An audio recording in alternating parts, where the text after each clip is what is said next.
यह video special Hindustan के मुस्लिम भाइयों के लिए है। जब भी कोई आतंकवादी हमला होता है उसके अंदर मैं ये नहीं कहता कि एक कौम के आदमी होते हैं, लेकिन सबसे ज्यादा आदमी मुस्लिम पाते हैं। मेरे मुसलमान जो आवाम है, मेरे मुस्लिम जितने भाई हैं, उन सबसे पहले तो एक विनती है, वे चंद आतंकवादी आपकी पूरी कौम को धब्बा लगा देते हैं। आप कितने भी अच्छे हो, आपकी सारी अच्छाइयों को मिट्टी में मिला देते हैं। जब कोई हमला हो उसके बाद सबसे पहले आप लोग उनको पकड़वाने के लिए प्रदर्शन क्यों नहीं करते? आप लोग सबसे पहले सरकार की मदद क्यों नहीं करते? क्योंकि वे चंद आदमी जिनके नाम खान, इब्राहिम इस टाइप के हों, वे आपकी पूरी कौम को बदनाम कर देते हैं। मैं आप लोगों को बता देता हूं, हर कौम के अंदर, हर धर्म के अंदर कोई ना कोई घटिया आदमी हो सकता है, लेकिन पूरी कौम घटिया नहीं हो सकती। इसीलिए आप अपनी कौम को बदनाम होने से बचाना चाहते हो तो दो तीन चीज आप लोगों ने सीखनी पड़ेंगी, और वे सीखना ये सबसे पहले तो आप लोगों को प्रदर्शन करना चाहिए। इतना बड़ा पहलगांव के अंदर हमला हुआ है, हमले के अंदर मैं आप लोगों को बता देता हूं, जाति पूछ कर मारा गया, धर्म पूछ कर मारा गया, या नौबत किस लिए आई है? ये चंद कुछ पत्रकार साथी, सोशल मीडिया चलाने वाले, उन्होंने जाति धर्म को टारगेट कर करके इस लेवल पे, इस मुकाम पे पहुंचा दिया है कि आदमी आदमी का, जाति जाति की, धर्म धर्म का दुश्मन हो चुका है। और आप लोगों को एक बात और बता देता हूं भाई, किसी मुस्लिम को बुरा लगे 100 बार लगे, तुम्हारा अगर कोई सबसे बड़ा दुश्मन है वो है ओवैसी। अगर तुम ये सोचते हो कि ओवैसी तुम्हारी शान है या ओवैसी तुम्हारे लिए आवाज उठाता है, तो ये तुम्हारा सबसे बड़ा पागलपन है। वो पता है किस लिए? वो इसलिए ओवैसी की राजनीति आज तक आप लोग नहीं समझ पाए।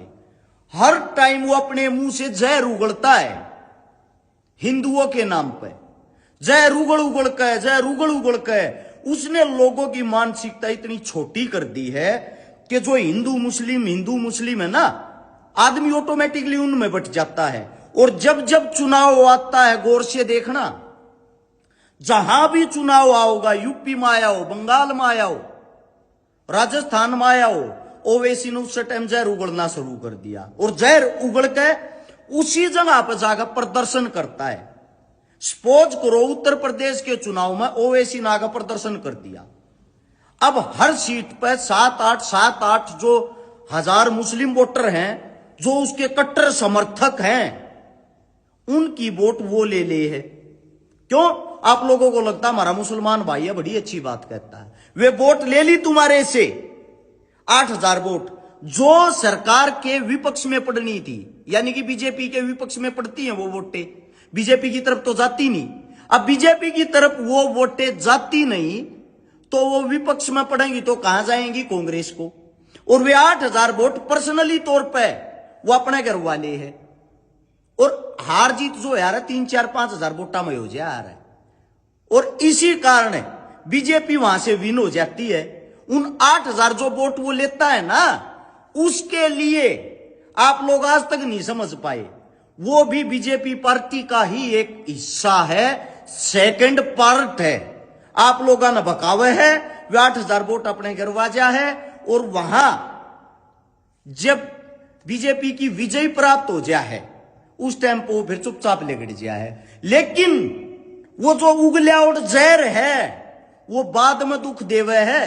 बात यहां राजनीति की नहीं थी, माफी चाहूंगा, वोटों के आंकड़े इस मारे समझाने पड़े, थारी समझ में यह बात आव नहीं है।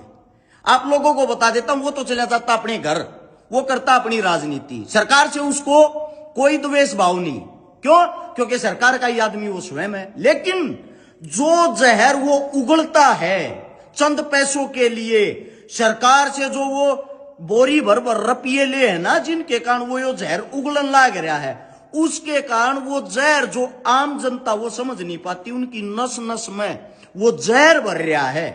उस जहर के कारण ये हिंदू मुस्लिम हो रहा है, उस जहर के कारण आदमी आदमी के खून का प्यासा हो रहा है।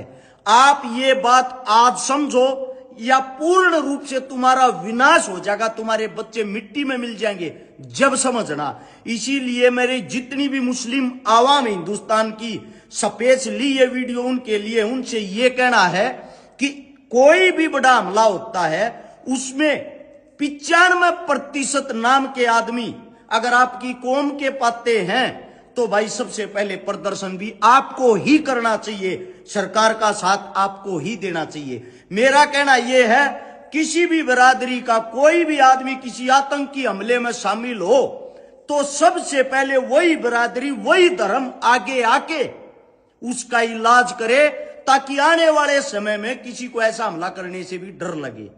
आप लोगों को यह वीडियो अच्छी लगी हो तो दोबारा से इसको गौर से पूरी सुनना, और सुनने के साथ अपने बच्चों को जरूर सुनाना।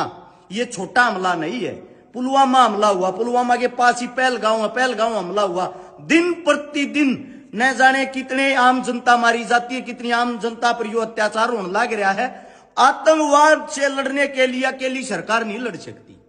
आतंकवाद जब तक खत्म नहीं होगा, जब तक आम जनता साथ नहीं देगी।